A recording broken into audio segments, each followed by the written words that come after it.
Kereta berhenti mendadak di stasiun tak ada di peta, pintu gerbong terbuka ke kegelapan, dan penumpang sebelahku berubah wajah pucat seperti mayat. Halo pendengar setia Sahroni, thanks sudah join. Semoga selamat selalu. Fiksi belaka kok, malam ini, seperti biasa, Sahroni bakal nemenin perjalanan kalian, entah yang lagi di atas motor, di kamar gelap sendirian, atau, yang paling spesial, yang lagi duduk di gerbong kereta, antara Bogor dan Jakarta, sambil dengerin podcast ini pakai headset. Tenang aja, jangan nengok ke kiri kanan dulu. Dengerin sampai habis, karena cerita malam ini judulnya, Kereta Api Malam, Gerbong Kosong yang Berhenti di Stasiun Mati. Sumbernya dari salah satu pendengar setia, seorang komuter harian Bogor, Jakarta, yang minta namanya disamarkan jadi Raka. Dia ngotot bilang ini pengalaman nyata. Katanya, kalau kalian dengar cerita ini sambil naik KRL malam, ada kemungkinan kalian bakal ngerasain hal yang sama, jadi, siap ya. Tarik napas dalam-dalam. Jangan cabut earphone. Kita mulai. Raka cerita, waktu itu hari Jumat malam, kira-kira lewat jam 11. Kantornya di Sudirman, dan hari itu dia lembur lebih lama dari biasanya. Jakarta sudah masuk fase lelah, lampu gedung mulai banyak yang mati, jalanan mengering dari hiruk-pikuk, dan yang tersisa cuma mobil-mobil yang lewat jarang-jarang dan bunyi klakson sesekali. Dia turun di stasiun Sudirman, tergesa, takut ketinggalan KRL terakhir jurusan Bogor. Begitu sampai di peron, udara malam itu terasa beda. Angin yang lewat bukan cuma dingin, tapi juga berat, seperti bawa bau sesuatu yang gak pengin dihirup manusia. Campuran antara besi tua, oli, dan sedikit anyir yang gak jelas dari mana. Kereta yang datang bukan KRL yang biasanya rame. Lampu di beberapa gerbong terlihat temaram, kedip-kedip sebentar lalu stabil lagi. Suara pengereman terdengar panjang, tapi anehnya, deru roda di rel gak sekeras biasanya. Bukan suara logam gesek yang nyaring, tapi seperti roda yang melindas sesuatu yang empuk, bikin bunyi pelan, serat, dan basah. Raka sempat merinding, tapi dia capek. Ah, mungkin cuma perasaanku aja, pikirnya. Kereta tujuan Bogor segera tiba di jalur 2, suara pengumuman terdengar sayup, sedikit bergema, seolah datang dari lorong yang jauh banget. Raka naik ke gerbong tengah. Biasanya jam segitu, kalau bukan jam pulang kantor, KRL relatif sepi, tapi tetap ada aja beberapa orang, entah yang pulang lembur, anak-anak kampus, atau pedagang. Malam itu, beda. Begitu Raka melangkah masuk, dia sadar, gerbong itu hampir kosong, hanya ada seorang ibu-ibu duduk dekat pintu, memeluk tas erat-erat, pandangannya kosong lurus ke depan. Seorang bapak tua di pojok, topi lusuh menutupi sebagian wajahnya, jaketnya basah di bagian bahu seolah habis kehujanan. Seorang cowok muda dengan jaket hitam, duduk miring menghadap jendela, earphone tertancap, tapi kepalanya tidak bergoyang mengikuti lagu. Diam kaku, dan satu lagi, penumpang di sebelah kursi. Kosong tempat Raka memilih duduk perempuan. Rambut sebahu, rapi, pakai blazer kantoran. Di pangkuannya, ada tote bag putih yang kelihatan sudah sering dipakai. Raka duduk di sampingnya. Perempuan itu menoleh sedikit, tersenyum tipis, sekadar basa-basi sopan, lalu kembali memandang ke depan. Gerbong itu dingin, tapi bukan dingin AC. Dingin yang menusuk ke tulang, dingin yang bikin ujung jari terasa kesemutan. Raka merapatkan jaketnya, menggigil pelan. Saat kereta mulai jalan, deru rodanya terdengar pelan dan aneh. Bukan ritme tak-tak-tak seperti biasanya, melainkan bunyi yang seolah tertahan, seperti ada sesuatu yang lengket di antara roda dan rel. Setiap beberapa detik, terdengar desis halus, seperti udara keluar dari sesuatu yang bolong. Raka coba cuek. Dia keluarkan ponsel, buka playlist, tapi sinyal di status bar tiba-tiba menghilang. Padahal biasanya di jalur itu sinyal masih cukup kuat. Lah, mati sinyal, gumamnya. Lalu dia sadar sesuatu. Kursi tempat dia duduk terasa lembab. Awalnya dia pikir cuma keringat atau sisa tumpahan minuman. Tapi makin lama, celananya terasa dingin. Dia raba pelan kursinya. Basah, bukan cuma basah biasa. Jari-jarinya terasa licin. Ada sedikit bau besi karat yang menyengat naik ke hidung, bercampur dengan aroma anyir yang tajam. Raka refleks angkat tangannya dan, dalam cahaya kekuningan lampu gerbong, dia melihat telapak tangannya seperti ada noda gelap yang mengilap. Bukan air. Terlalu kental, jantungnya berdegup lebih cepat. Dia lirik ke penumpang di sebelahnya, perempuan dengan blazer itu. Perempuan itu duduk diam, memandang lurus, tapi napasnya pelan sekali, hampir tidak terlihat dada naik turun. "Mbak, kursinya kayaknya basah, ya?" tanya Raka pelan, mencoba memastikan perempuan itu pelan-pelan menoleh. Gerakan kepalanya lambat, seperti berat, seolah lehernya kaku, wajahnya pucat. Pucatnya bukan pucat orang kurang tidur, tapi pucat keabu-abuan. Bibirnya membiru tipis.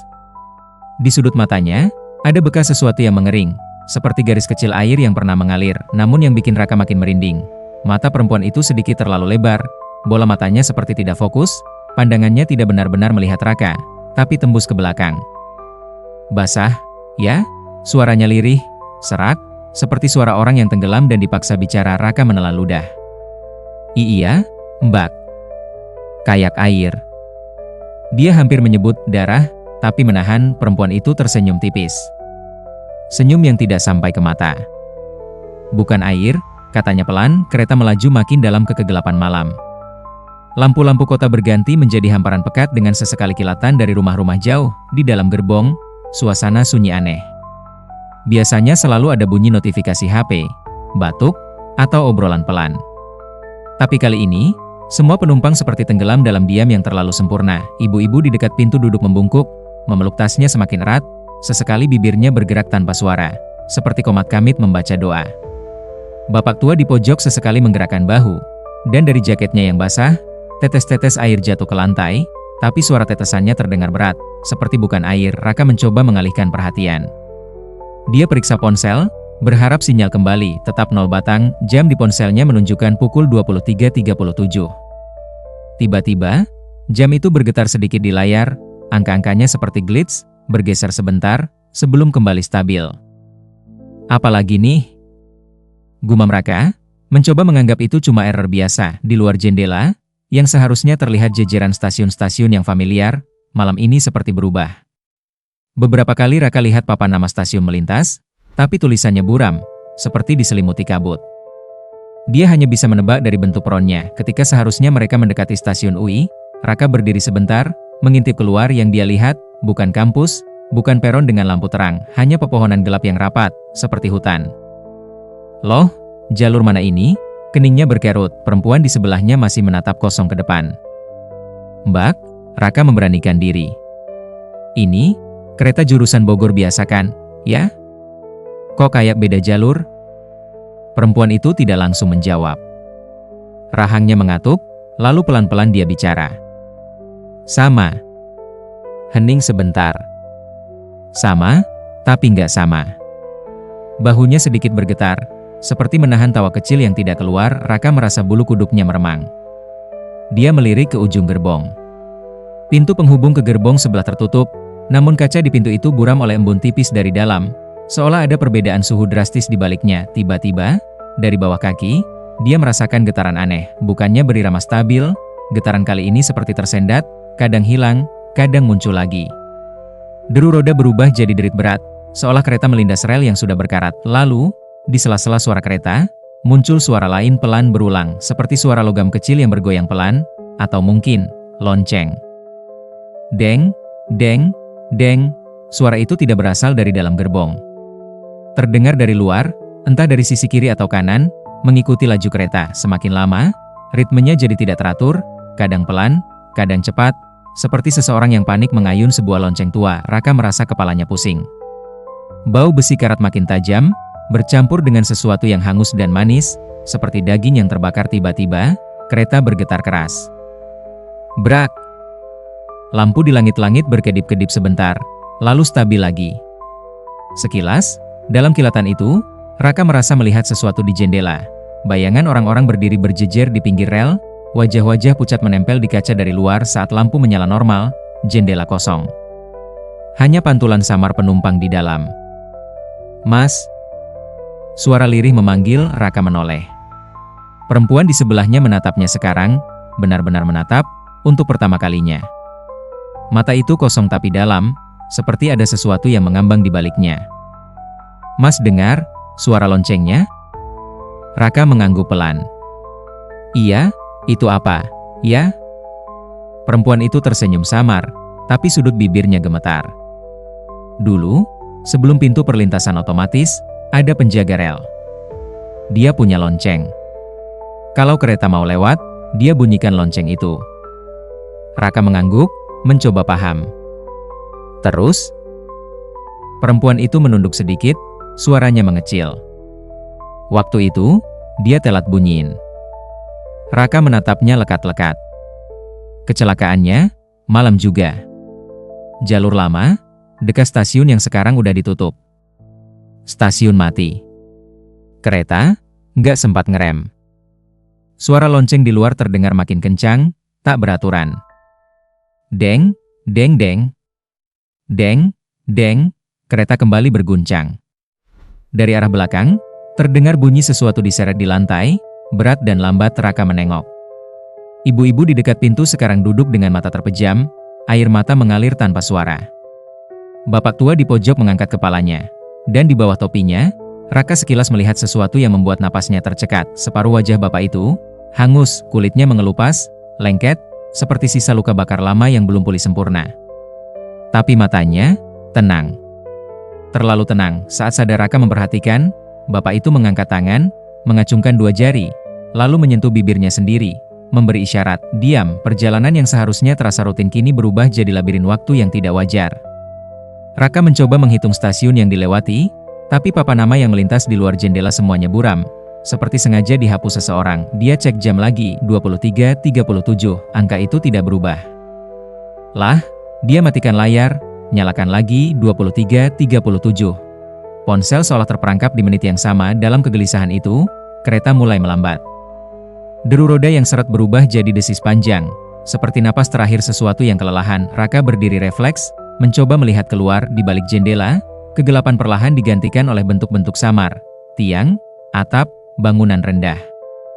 Stasiun, tapi stasiun seperti apa? Lampu-lampu di peron redup kekuningan, sebagian berkedip-kedip, sebagian mati total. Ket dinding mengelupas, papan petunjuk miring dan patah. Di beberapa sudut, ada rumput liar yang tumbuh tinggi, merayap menelan bangku yang sudah berkarat. Kereta berhenti dengan hentakan pelan, berbeda dengan rem otomatis yang biasa terdengar teratur. Seperti diberhentikan tangan tak terlihat yang berat. Ting-tong, suara notifikasi pintu biasanya ceria.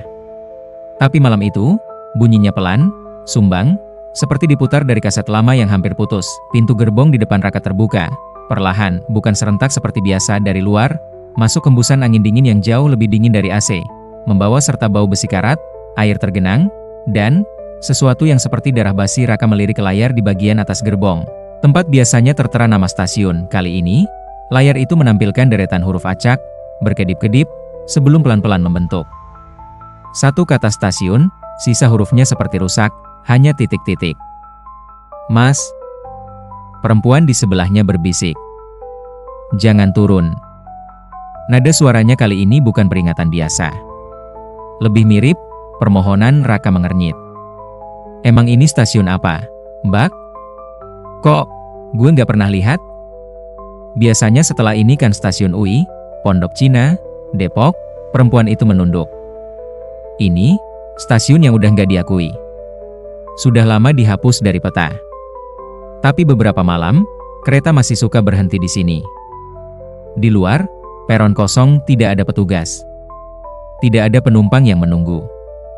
Hanya kursi-kursi besi berkarat dengan permukaan gelap, mengilap, seperti pernah terkena sesuatu yang menetes dan mengering. Di kejauhan, ada papan nama stasiun yang miring. Tulisan di atasnya sudah hampir hilang, tercakup lumut dan karat. Raka memicingkan mata, mencoba membaca. Sekilas, dia melihat angka tahun di bawah nama itu, 198, sisanya tertutup noda gelap. Suara lonceng kembali terdengar, kali ini jelas datang dari ujung peron. Deng, deng, deng. Dalam suara itu, tiba-tiba terdengar langkah kaki pelan teratur, seperti banyak orang berjalan bersama, tapi tidak kelihatan. Dari ujung peron yang gelap, samar-samar muncul bayangan. Beberapa sosok seperti berdiri berjejer, menghadap ke arah kereta. Tapi detail wajah mereka tidak jelas, seolah ada kabut tipis yang menutupi. Raka mengedip, mencoba fokus. Untuk sepersekian detik, kabut itu terbuka. Wajah-wajah di peron itu pucat, beberapa penuh luka, sebagian hangus, sebagian lagi remuk seperti tertimpa sesuatu berat.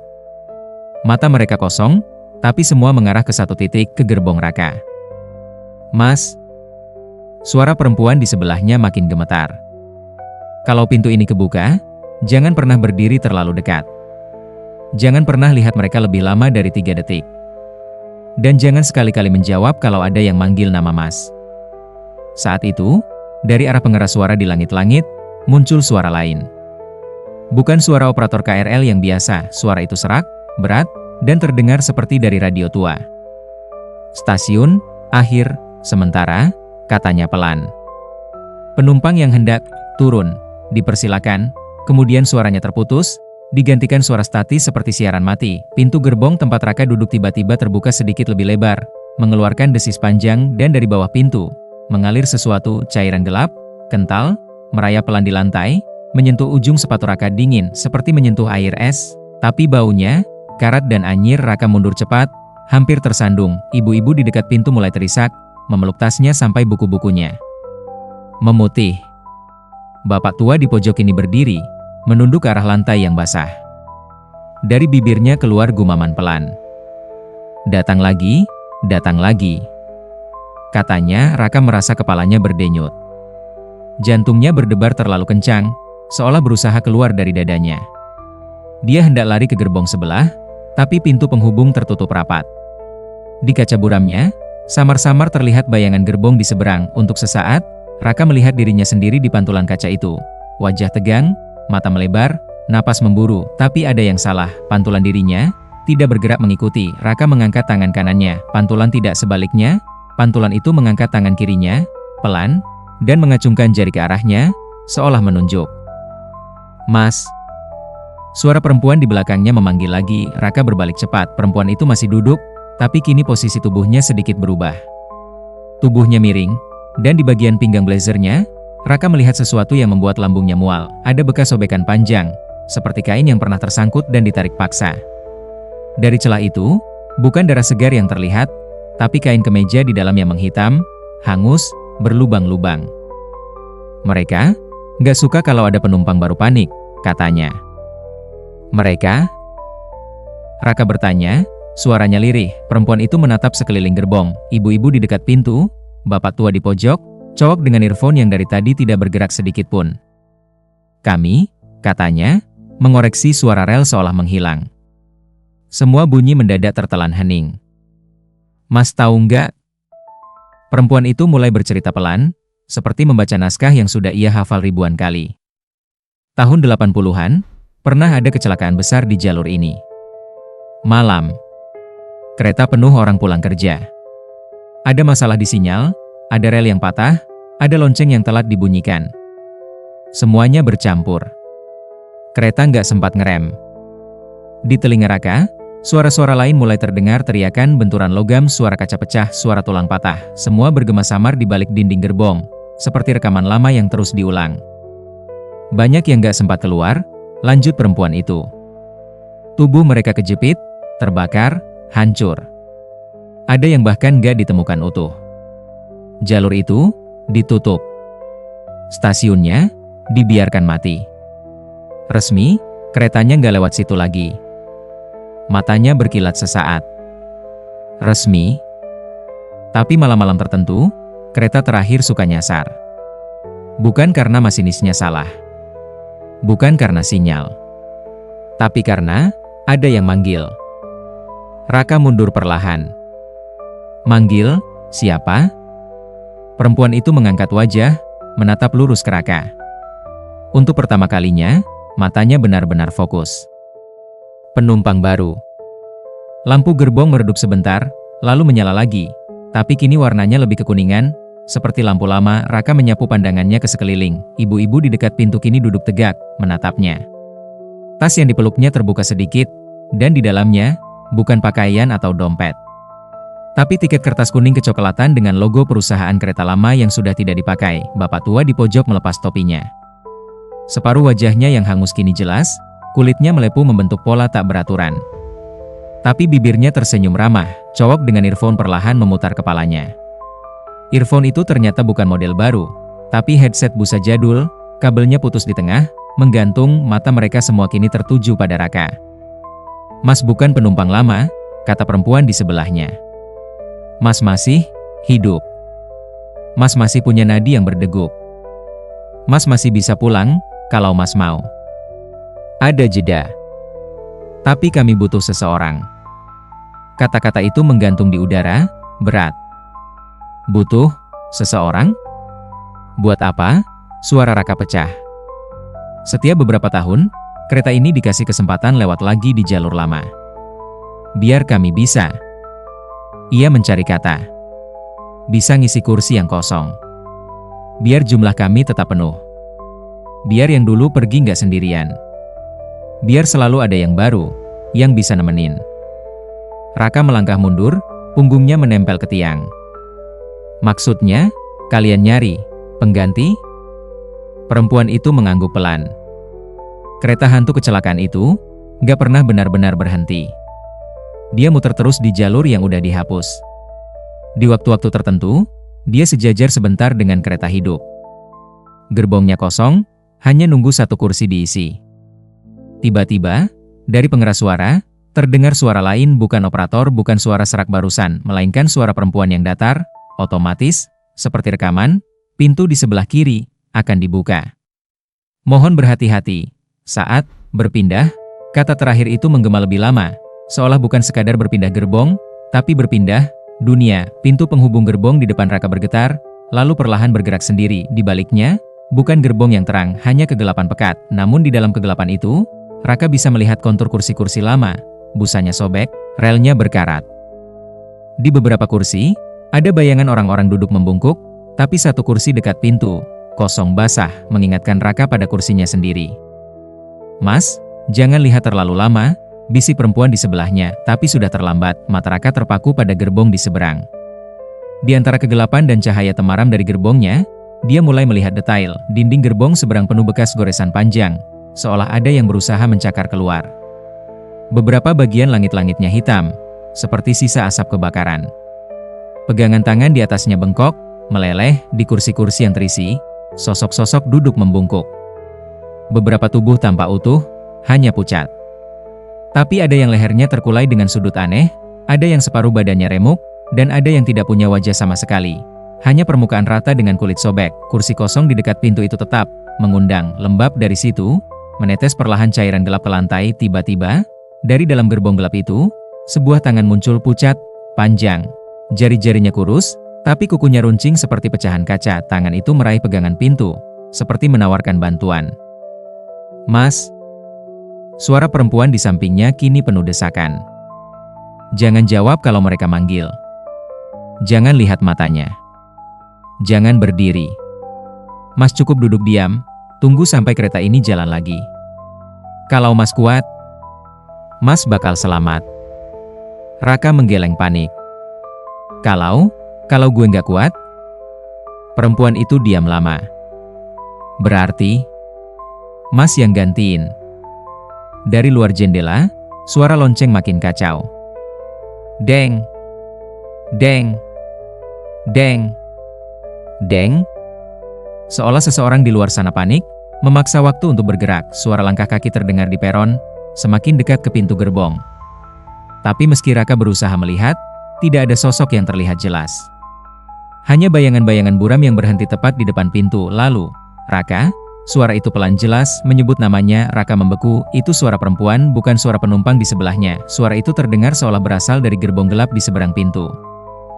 Raka. Panggilan itu terdengar lagi. Kali ini lebih lembut, seperti suara seseorang yang sangat ia kenal, suara ibunya. Rak, sini. Ibu di sini. Jantung Raka seperti berhenti sesaat. Bu, refleks namanya keluar. Perempuan di sampingnya langsung meraih lengan Raka, mencengkeram kuat. Jangan. Itu bukan ibu Mas, suaranya tegas. Untuk pertama kalinya, cengkeramannya dingin. Terlalu dingin untuk tangan manusia, tapi justru itu yang menahan Raka dari berdiri. Suara itu kembali memanggil, kali ini diikuti suara lain, temannya, atasan kantornya, masing-masing memanggil namanya, memintanya datang, menyuruhnya pindah gerbong. Di sini lebih lega, Rak. Sini, Raka, cepat. Jangan takut, Nak. Ibu di sini. Raka memejamkan mata kuat-kuat. Napasnya tersengal. Ini gila, ini nggak mungkin. Ia bergumam, tiba-tiba, pegangan pintu di depan bergerak, tangan pucat dari dalam gerbong gelap itu meraih lebih jauh, jemarinya hampir menyentuh ambang pintu gerbong tempat Raka berdiri, udara di sekitar pintu berubah dingin menusuk. Uap putih tipis keluar dari mulut Raka setiap kali ia menghembuskan napas, seolah ia berada di dalam freezer. Mas cuma perlu satu langkah, bisik perempuan di sebelahnya. Satu langkah ke depan, dan Mas nggak bakal pulang ke rumah malam ini. Mas bakal pulang ke tempat lain. Ke sini. Sama kami. Selamanya. Kata selamanya itu menggema di kepala Raka. Selamanya, gerbong gelap di seberang tampak bergetar halus, seolah menahan antusiasme. Kursi-kursi di dalamnya bergemerta pelan, dan di kursi kosong itu, lekukan kain yang basah seperti bergerak sendiri. Menunggu tubuh baru, Raka sadar, kalau dia tetap dekat pintu, godaan itu makin kuat. Dia mundur pelan, menyeret kakinya menjauh dari ambang. Tapi lantai gerbong licin oleh cairan gelap yang tadi merembes dari kursinya, membuat langkahnya goyah. Perempuan di sebelahnya ikut berdiri, tapi gerakannya tidak seperti manusia biasa. Kakinya tidak menginjak lantai sepenuhnya. Ada sedikit jarak, seolah ia melayang beberapa sentimeter. Mas harus jauh dari pintu, katanya. Kalau nggak kuat, ada jeda. Lompat. Raka terkejut. Lompat kemana? Kereta berhenti. Di luar gelap. Perempuan itu menggeleng pelan. Bukan keluar. Lompat, gerbong. Pindah gerbong yang lain. Gerbong hidup. Jangan biarkan kaki Mas menginjak lantai gerbong ini lagi. Karena begitu lantai ini mengikat langkah Mas, Mas nggak bakal bisa lepas. Suara lonceng di luar mulai melambat, ritmenya melebar. Deng. Deng. Seperti memberi batas waktu, Raka melirik ke pintu penghubung ke gerbong belakang. Pintu itu terkunci. Atau, kelihatannya begitu. Di belakang, masih ada penumpang hidup? Tanyanya terburu-buru. Perempuan itu terdiam sebentar, lalu mengangguk pelan. Gerbong belakang belum tersentuh. Tapi sebentar lagi. Ia melirik ke kursi kosong di gerbong gelap. Kalau kursi itu belum terisi, gerbong belakang juga bakal ke bawah. Raka merasakan waktu menipis. Gimana cara gue lompat gerbong? Pintu ini terkunci. Perempuan itu memandangnya lekat-lekat. Mas percaya sama saya? Raka ragu. Gue bahkan gak tahu lu siapa, lu hidup apa bukan? Perempuan itu tersenyum pahit. Saya? Sudah nggak didata KRL, Mas. Nggak ada di catatan penumpang. Nama saya sudah lama dicoret. Tapi saya juga belum sepenuhnya pergi. Karena ada satu hal yang masih saya tunggu. Ia menatap cairan gelap di kursi. Saya mati di kursi seperti itu. Saya nggak mau kursi itu punya korban baru. Suara di pengeras kembali menyala, berderak-derak. Penumpang yang hendak berpindah, harap segera bersiap. Pintu gerbong ke gerbong gelap makin terbuka. Raka merasakan jantungnya seperti menggedor di tenggorokan. Oke, katanya cepat. Gue percaya. Harus ngapain? Perempuan itu menatap ke arah pintu belakang. Saat kereta mulai bergerak lagi, walaupun pelan, ada satu momen di mana batas antara gerbong hidup dan gerbong mati jadi tipis. Di momen itu, Mas harus lari sekuat mungkin ke pintu belakang, tendang, dan lompat ke penghubung. Kalau Miss? Raka bertanya. Kalau Mas telat setengah detik aja. Mas bakal lompat bukan ke gerbong belakang, tapi ke gerbong sebelah yang gelap itu. Ia menghela napas. Dan kalau itu terjadi, Mas nggak bakal pernah turun di Bogor. Suara lonceng berhenti, sunyi, hanya suara napas Raka dan detak jantungnya sendiri. Lalu, perlahan, kereta mulai bergerak, bukan gerakan mulus seperti biasanya, lebih mirip tarikan berat, seolah ada sesuatu yang menahan dari belakang. Gerbong gelap di seberang pintu juga bergerak bersamaan, sejajar dalam sekejap itu. Raka sadar, ini kesempatannya. Mas. Suara perempuan itu memanggil untuk terakhir kalinya. Kalau Mas berhasil, jangan pernah lihat ke belakang. Jangan pernah cari stasiun ini di peta. Dan, ia ragu sejenak. Kalau nanti suatu malam kereta Mas berhenti terlalu lama di tengah perjalanan, dan kursi di sebelah Mas tiba-tiba terasa basah, jangan duduk. Raka mengangguk cepat, ia menegakkan tubuh, mengatur napas, menatap lurus ke pintu belakang. Kereta bergoyang pelan. Sekarang, Mas, bisik perempuan itu. Tanpa pikir panjang, Raka berlari. Langkah pertamanya berat, seolah lantai gerbong menarik kakinya ke bawah. Lantai yang basah membuatnya hampir tergelincir, tapi ia berpegangan pada tiang. Di belakangnya, Terdengar suara kursi-kursi berderit, seperti banyak orang yang bersamaan berdiri. "Raka!" Suara-suara itu memanggil serempak, suara ibunya, suara temannya, suara-suara yang tidak ia kenal. Dia tidak menoleh. 1, 2, 3 langkah. Jarak ke pintu penghubung tinggal beberapa meter. Kereta berguncang keras. Waktu seperti melar. Raka mengerahkan seluruh tenaganya, mengangkat kakinya setinggi mungkin, menghindari genangan cairan gelap di lantai. Saat tangannya hampir menyentuh gagang pintu penghubung, sesuatu mencengkeram pergelangan kakinya, dingin kuat. Ia hampir jatuh tersungkur. Raka menjerit, menendang sekuat tenaga. Cengkeraman itu terlepas, meninggalkan rasa nyeri yang membara dalam sekejap.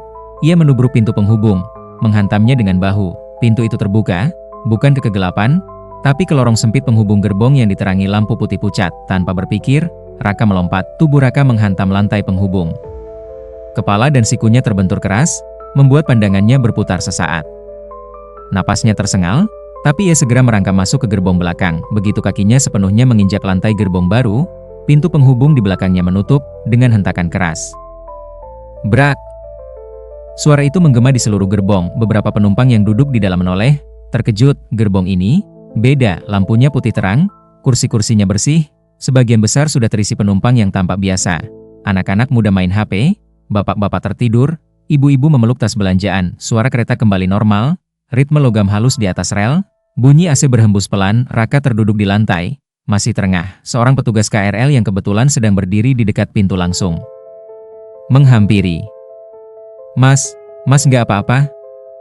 Jatuh ya? Tanyanya, membantu Raka berdiri. Raka menatap sekeliling, kebingungan. Ini, gerbong berapa? Suaranya parau. Petugas itu mengernyit. Ya, gerbong 4, Mas. Dari tadi juga gerbong 4. Mas mabuk, ya? Raka refleks menoleh ke belakang, ke pintu penghubung yang barusan ia terobos. Di kaca pintu itu, ia berharap melihat gerbong kosong kekuningan. Yang terlihat, hanya gerbong normal di seberang. Penumpang duduk seperti biasa. Tidak ada kegelapan. Tidak ada kursi basah. Tidak ada perempuan dengan blazer. Pintu itu diam, tidak ada jejak. Raka menyentuh pergelangan kakinya. Kulitnya terasa nyeri, seolah habis dicengkeram kuat. Saat ia gulung sedikit ujung celananya, ada bekas memar panjang, bentuknya seperti jari-jari tangan. Mas serius nggak apa-apa? Tanya petugas lagi. Raka mengangguk pelan, masih gemetar. Stasiun barusan. Ia mencoba bertanya. Itu stasiun apa, Pak? Kok gue nggak pernah lihat sebelumnya? Petugas mengangkat alis. Barusan? Kita dari Manggarai langsung lewat beberapa stasiun biasa, Mas. Gak ada pemberhentian aneh. Tadi juga kereta sempat agak pelan di satu titik, tapi cuma karena sinyal. Gak ada stasiun. Tapi tadi, Raka hendak memaksa, lalu ia sadar di layar informasi di atas pintu, tertulis jelas, tujuan, Bogor stasiun berikutnya, DPOK jam di sudut layar menunjukkan pukul 00.05. Waktu sudah bergerak lagi, kereta melaju stabil, tanpa suara lonceng, tanpa hentakan aneh. Raka menelan ludah. Petugas menghela napas, tersenyum kecut. Mas istirahat aja, ya. Kadang kalau kecapean naik kereta malam, suka kebawa mimpi jelek di perjalanan. Ia menepuk bahu Raka. Yang penting, nanti sampai Bogor, Mas masih bisa turun. Kalau udah sampai tapi Mas masih kehitung penumpang di kereta, nah, itu baru bahaya. Petugas tertawa kecil, bercanda, tapi bagi Raka, kalimat itu menggema terlalu dalam. Ia duduk di kursi kosong dekat pintu. Kursi itu kering, bersih. Tapi Raka tetap memeriksa dengan teliti, meraba permukaannya, memastikan tidak ada kelembapan. Saat ia menoleh ke seberang, matanya terpaku pada seorang perempuan yang duduk miring, menghadap jendela, dengan blazer kantor dan tote bag putih di pangkuan. Rambutnya sebahu. Raka membeku. Tapi saat perempuan itu menoleh, wajahnya berbeda. Kulitnya berwarna sehat, matanya hidup, dan ia langsung cemberut ketika sadar Raka menatap. Kenapa, Mas? Tanyanya, sedikit terganggu. Raka buru-buru menggeleng. Gak. Maaf. Salah orang. Ia menghembuskan napas panjang, mencoba menenangkan diri. Di kaca jendela, pantulan wajahnya tampak normal. Tidak ada gerakan aneh. Tidak ada pantulan yang melawan. Kereta terus melaju. Beberapa hari setelah kejadian itu, Raka tidak berani naik kereta malam. Ia pilih pulang lebih cepat, atau kalau terpaksa lembur, Ia naik ojek online pulang ke Bogor meski mahal, namun rasa penasaran menggigiti pikirannya. Apa yang ia alami malam itu benar? Atau hanya halusinasi orang kelelahan? Suatu malam, ia memberanikan diri buka aplikasi pencarian. Ia ketik kata kunci, kecelakaan kereta jalur Bogor tahun 1980, beberapa berita lama muncul. Artikel-artikel usang yang sudah diarsip digital. Judul-judulnya mirip. Kecelakaan kereta di jalur dekat Depok, puluhan tewas, stasiun lama ditutup usai insiden kereta malam, detailnya samar, beberapa data tidak lengkap. Salah satu artikel menyebut adanya masalah di sinyal, rel patah, dan penjaga perlintasan yang telat memberi tanda. Di salah satu foto hitam putih yang menempel di artikel, terlihat gerbong yang hangus, miring di sisi rel. Di salah satu jendelanya, ada bentuk seperti seseorang yang menempel, tapi wajahnya terlalu kabur untuk dikenali. Raka mematikan ponselnya. Sejak malam itu, setiap kali ia naik kereta, ia punya kebiasaan baru. Begitu duduk, hal pertama yang ia lakukan adalah meraba kursinya. Kalau terasa kering, ia akan menghela napas lega. Kalau terasa agak lembab, meski sedikit saja, ia lebih baik berdiri sepanjang perjalanan. Dan satu hal lagi, ia mulai merekam. Setiap perjalanan malam naik kereta, Raka diam-diam menyalakan fitur rekam suara di ponselnya. Bukan untuk apa-apa. Hanya untuk jaga-jaga, siapa tahu, ada suara lain yang ikut rekam. Suara lonceng. Suara kursi berderit. Atau, suara yang memanggil namanya. Sampai suatu malam, ketika ia memutar ulang salah satu rekaman, di menit ke-11, di sela-sela suara pengumuman stasiun dan deru kereta, ia mendengar sesuatu pelan, hampir tidak terdengar, tapi jelas suara perempuan. "Mas, jangan duduk di kursi basah." Suara itu lirih, serak, tapi akrab di telinga. Perempuan dengan blazer. Penumpang yang sudah tidak tercatat di data KRL. Sejak saat itu, Raka berhenti mempertanyakan apakah yang ia alami nyata atau tidak. Karena, beberapa minggu kemudian, kabar beredar di grup komuter. Seseorang mengirim foto kursi kereta yang penuh noda gelap, katanya diambil tengah malam di gerbong hampir kosong. Beberapa penumpang mengaku mencium bau besi karat dan anyir yang kuat di satu gerbong. Tapi ketika petugas diperiksa, tidak ditemukan apa-apa. Ada juga yang cerita, kereta mereka sempat berhenti cukup lama di tengah jalur antara dua stasiun, tanpa penjelasan jelas. Lampu sempat meredup. Di luar hanya terlihat kegelapan dan bayangan bangunan tua yang tidak ada di aplikasi peta. Dan di antara cerita-cerita itu, ada satu pesan yang selalu sama. Kalau lagi naik kereta malam, dan kursi di sebelahmu kosong, jangan terlalu senang. Bisa jadi, itu kursi yang lagi nunggu diisi. Sekarang, balik lagi ke kalian yang lagi dengerin ini, mungkin ada yang lagi dengerin sambil duduk di KRL rute Bogor, Jakarta atau sebaliknya. Lampu gerbong temaram, sebagian penumpang udah ketiduran.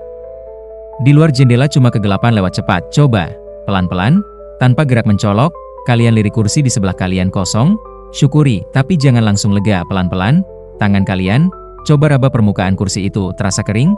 Tarik napas pelan.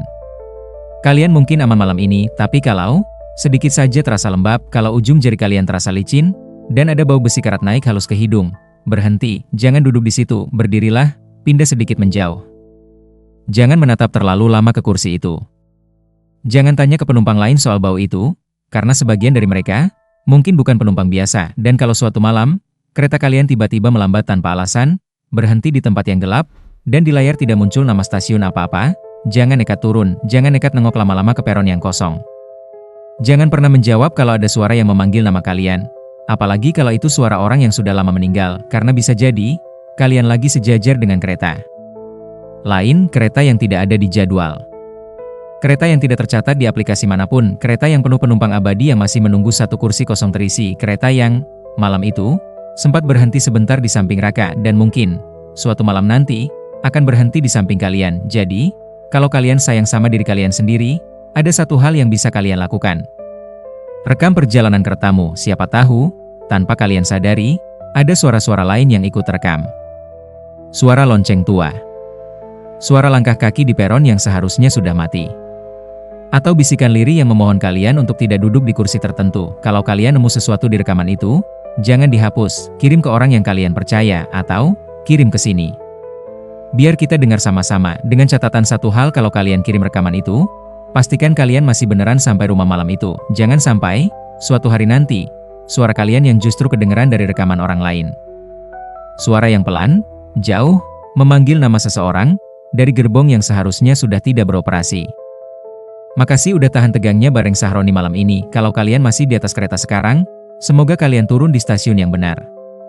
Bukan stasiun yang udah dihapus dari peta. Ingat, kalau kursi di sebelah kalian tiba-tiba basah dan bau besi karat, jangan sok berani rekam perjalanan keretamu. Siapa tahu, ada yang pengen ngobrol dari gerbong sebelah. Makasih tahan tegangnya.